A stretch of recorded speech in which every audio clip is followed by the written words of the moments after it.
Hi దోస్తులు. మళ్ళొక్క బాధతోటి వచ్చిన బాధ అంటే బాధతోటి వచ్చిన నేను ఏంటి చెప్పాలా అలా. ఇగో మొన్న నేను 2 జాకెట్లు డిజైన్ జాకెట్లు కట్ చేసి పెట్టుకున్నా. మా దోస్తు ఆమె వచ్చింది ఇంటికి. వచ్చి ఏమే వినాయక చవితికి దేవుని నిమజ్జనం రోజు ఒక్క తీరు చీరలు కొనుక్కుందాం పా అన్నది. నేనన్నా నా దగ్గర అయితే పైసలు లేవవ్వా, నేను రాను అన్న. ఏమేం కొనిస్తాం రా అన్నారు.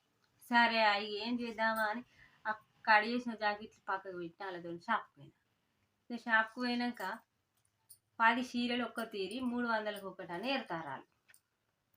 నేనేం చేసిన 1500 చీరల కాడికి పోయి చూసుకుంటాను. ఇక వాళ్ళు అవి చూస్తారు, నేను ఇది చూస్తాను. ఇక ఆయన 10 చీరలు ఏరిరు, సేటు దగ్గర పెట్టిరు. ఇక సేటు బిల్లు చేసిండు. 10 చీరలకు ఇచ్చిన వాళ్ళు ఇవి 3000. అయితే ఇక వీళ్ళు ఏం చెప్తారు, నా చీర కూడా అల్లనే కలిపి పెట్టిరు. ఇక పెట్టినాక ఆయన సేటు నా చీర 1500 ఇచ్చిన వాళ్ళు ఇవి 3000, 4500 బిల్లు చిట్టి పెట్టినాక ఏమంటారు వాళ్ళు, అయ్యా సేటు గింతకు ఒక చీరకు గింతే కదా, నువ్వు గింత ఎక్కువ బిల్లు వేసావు అంటారు. మరి ఈ చీర అని వాళ్ళు అంటారు.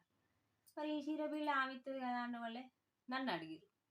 నేనేమన్నా అంటే, నాకు మీరు చీర కొనిస్తానంటే నేను జాకెట్లు కడిగి చేసిన పక్కకు పెట్టి వచ్చిన, నా దగ్గర అయితే రూపాయలు లేవు, మీ ఇష్టం ఇక మరి అనేసి అప్పుడైతే ముఖం మార్చుకున్నట్టు కూర్చున్నా. కథ ఆయనతో బిల్లు కట్టిరు పా అన్నారు. నేను కావాలని చేసిన, మరి నేను పని మీద ఉన్నదాన్ని పట్టుకపోతారా, మంచిగా ఇక కావాలని చేసిన. కథం ఇంటికి పోయినాక 2 చీరలు ఇచ్చిర్రు. ఇక ఈ 300 చీరనేమో ఎంగిలి పొల రోజు కట్టుకుంటా, ఆ 1500 చీరనేమో సద్దుల నాడు కట్టుకుంటాను. నా మనసులో ఉంచుకొనే ఇక నేను ఆ పని చేసిన. ఇంకోసారి నన్ను వాళ్ళు షాపింగ్ విలువనే పిలవద్దు. ఇక అట్లా చేసిన. నేను ఏందనుకుంటారు దోస్తులు.